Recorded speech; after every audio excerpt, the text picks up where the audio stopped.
दोस्तों ये देखिए, ये मजून ताकि पहुंच मजून ताकि तैयार हो रही है। तो इंशाल्लाह जैसे जैसे तैयार करते जाएंगे आप दोस्तों बताते जाएंगे। आप दोस्त जानते हैं कि मजून कौन ताकि बहुत सारे लोग बना रहे हैं मेरे नाम पर और सेल कर रहे हैं।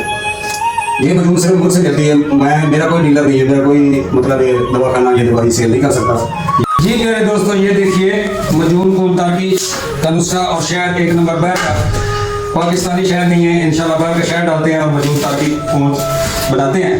तो मंगवाने के लिए रब्ता करें हकीम तारिक मिर्ज फ्रॉम फैसलाबाद सिर कुर्ता करवा मैं बता तिब्बे जदीद दवाखाना मिलत रोड फैसलाबाद। तो अगर मेरा कैमरा ना दिखा सके तो मजून को दिखाया ये कैसे बना रहे हैं, क्या क्या चीज़ इसमें डाली जा रही है। बहुत ही कीमती चीज़ों का इंतजार है।